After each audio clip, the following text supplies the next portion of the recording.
banyak sama orang kamu. Wah, hebat ya, pantas kamu senyum. Oke, kalau kamu juga mau muntah, emosinya ya. Kenapa kamu mau muntah hari ini? Belum sarapan, besok lain kali kalau mau belajar, sarapan dulu ya di rumah ya. Coba kamu keluar sekarang ini ya. Kemudian dikasih waktu untuk mengisi formulir ya. Kalau kamu nanti, Dokter, apa rasanya hari ini? Apa emosimu hari ini? Yang mana yang galau? Oh, galau emosinya. Kenapa kamu galau hari ini? Apa alasanmu galau hari ini?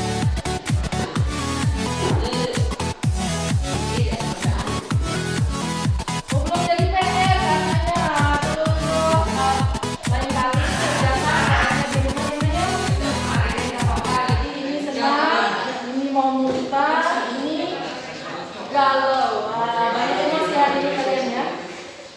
Oke, stop. Nah, setelah kalian merefleksikan emosi kalian, sekarang Ibu Guru akan bacakan tujuan belajar kita hari ini ya. Jadi tujuan kita belajar hari ini adalah untuk memahami struktur sel, kemudian memahami perbedaan antara sel hewan dengan sel tumbuhan. Nanti kalian akan belajar dengan berbagai media yang sudah Ibu Guru siapkan. Yang suka belajar pakai buku paket, silahkan buka buku paketnya tentang sel dan strukturnya. Nanti Ibu Guru juga akan siapkan video ya, bisa kalian tonton. Bagi yang senang belajar melalui video, bagi yang suka jalan-jalan ya, Ibu Guru akan siapkan tempelkan beberapa gambar-gambar sel. Kalian boleh pindah-pindah tempat untuk mempelajari tentang sel. Oke, jadi hari ini intinya kita akan belajar dengan berbagai macam cara. Ada yang teks, ada yang hari ini kita akan belajar tentang sel. Ibu Guru sudah siapkan beberapa media yang bisa kalian gunakan. Di sini untuk video ya tadi ya. Di sini untuk bagian cetak selnya.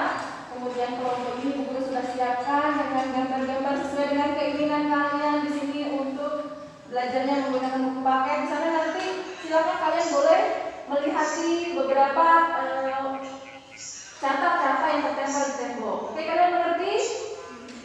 Mengerti ya? Sekarang silakan kalian berdiskusi sesuai dengan kelompokmu masing-masing. Yang kelompok ini dengan video, silakan kalian bisa mengamati bentuk-bentuk sel dari video-video yang kalian sudah siapkan. Nanti di sini ada beberapa gambar ya. Sambil nunggu connect ya nak ya. Oke, Ibu Guru pindah ke sebelah sini. Nah, ini silakan tunjuk. Ini adalah bagian-bagian sel yang bisa kalian pelajari. Bisa kalian tunjukkan kepada saya yang mana ini sel?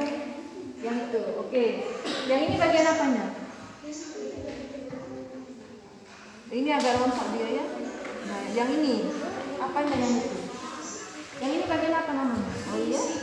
Ini mitokondrianya ya. Oke, ini mitokondrianya untuk respirasi sel. Silakan dilanjutkan berdiskusinya. Diskusi boleh kalian lihat di sini, boleh pakai buku paketnya jadi buku panduan juga, silakan dilengkapi. Oke, kelompok yang di sini bagaimana?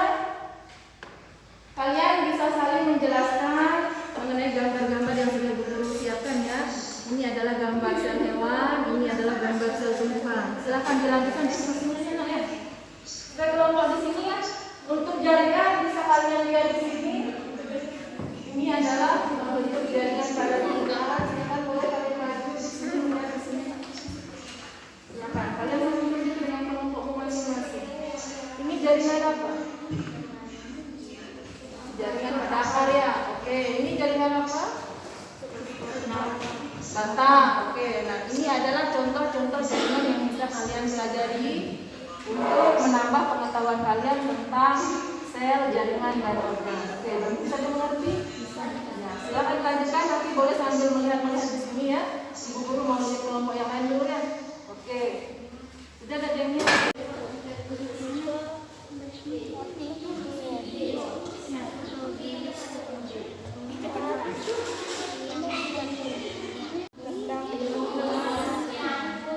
Ya, itu adalah gambar jaringan yang ada pada kulit. Ya.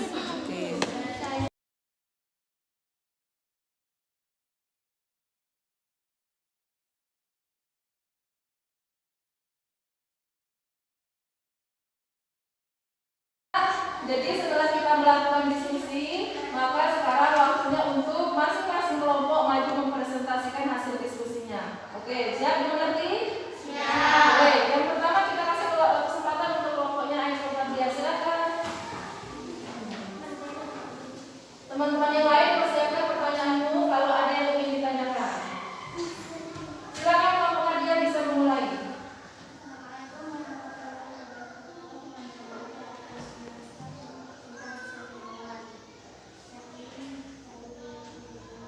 Oke, ini adalah bagian inti sel. Kemudian yang itu bagian mitokondria. Oke, mitokondria. Baik. Sudah stop dan aku. Bagi teman-teman untuk kelompoknya mitokondria. Baik, sekarang kita akan beri kesempatan untuk kelompok yang lain. Ada yang ingin kelompok yang lain maju mempresentasikan? Ya, silakan. Boleh. Maju ke depan. Silakan masing-masing kelompok maju ke depan mempresentasikan hasil diskusi kelompoknya. Siapa yang mau menyampaikan? Oke, sini yang depan sini biar didengar oleh teman-temanmu. Silakan dimulai.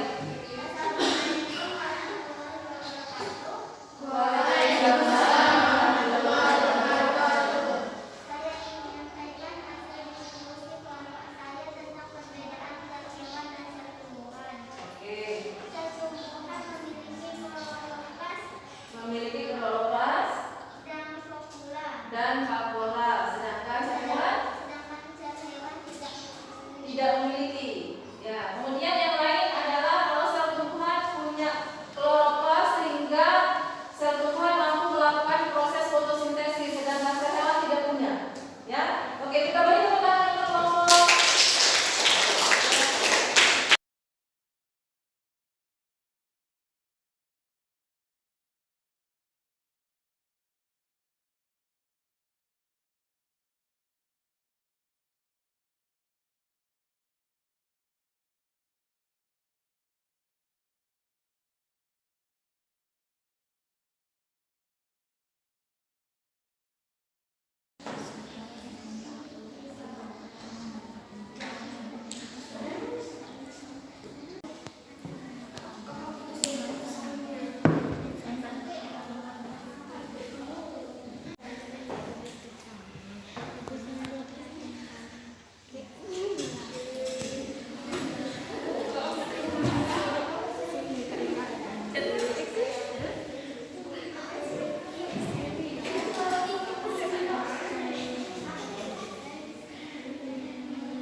Pembelajaran yang saya lakukan di kelas saya selama ini memang belum memperhatikan aspek diferensiasi dan juga belum memperhatikan kompetensi sosial emosional peserta didik saya.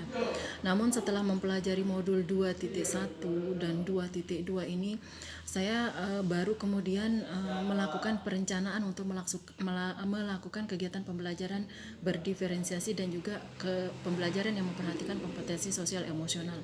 Di awal saya pikir hal tersebut akan sangat sulit saya lakukan, namun ternyata di zaman teknologi yang sekarang ini tidaklah terlalu sulit untuk mencari media-media ataupun sumber-sumber belajar yang memang dibutuhkan untuk peserta didik berdasarkan gaya belajar mereka masing-masing. Ketika merencanakan dan melaksanakan aksi, perasaan saya adalah saya merasa cukup bersalah pada murid saya, karena ketika merencanakan dan melaksanakan aksi, saya semakin menyadari bahwa pembelajaran yang saya lakukan selama ini ternyata belum mengakomodir kebutuhan anak dan juga belum memperhatikan sosial emosional mereka, sehingga potensi mereka tidaklah berkembang secara maksimal. Namun ketika menerapkan rencana aksi, saya melihat antusias dan semangat belajar yang dilakukan oleh murid saya. Dan saya bahagia melihat mereka sangat berantusias. Mereka belajar dengan gembira dan juga dengan senang hati. Mereka berterima kasih telah difasilitasi sesuai dengan kebutuhan belajar mereka. Dan tentu saja sebagai guru ini adalah capaian terbaik saya dalam menuntun siswa saya mencapai kebahagiaan mereka. Kemudian pembelajaran yang didapatkan dari aksi adalah ternyata sangat penting menciptakan lingkungan belajar yang memanusiakan setiap murid di kelas serta memberikan murid dukungan dan kesempatan sebaik-baiknya untuk tumbuh dan berkembang secara optimal. Saya percaya bahwa murid lahir dengan keunikannya masing-masing. Sebab itu saya memiliki kewajiban untuk memastikan bahwa setiap murid saya mendapatkan kesempatan yang sama untuk belajar dengan cara terbaik yang sesuai untuk mereka. Dan lewat pembelajaran berdiferensiasi ini, murid saya tidak hanya dapat memaksimalkan potensi mereka, tetapi mereka juga akan dapat belajar tentang berbagai nilai-nilai kehidupan yang penting. Nilai-nilai tentang indahnya perbedaan, saling menghargai, makna dari sebuah kesuksesan, dari kekuatan diri, kesempatan yang setara, kemerdekaan belajar, dan berbagai nilai penting lainnya yang akan berkontribusi terhadap perkembangan diri mereka secara holistik atau secara utuh. Nah, disinilah peran kita sebagai guru untuk mengolah pembelajaran secara efektif. Demikian juga dengan penerapan pembelajaran secara sosial dan emosional harus diawali dengan kesadaran penuh bahwa tidaklah cukup apabila murid hanya mengembang kemampuannya secara akademik saja.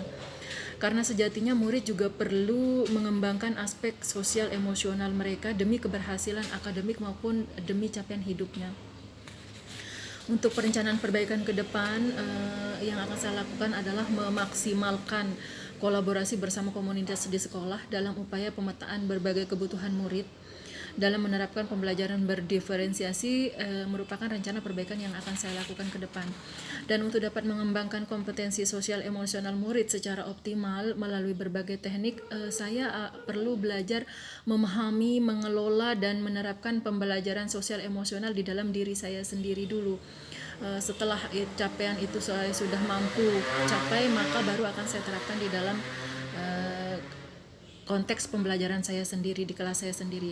Maka untuk perbaikan pembelajaran ke depan, saya akan meningkatkan kualitas diri melalui diskusi dan refleksi yang dilakukan dengan pendekatan berkesadaran penuh bersama dengan komunitas sekolah saya.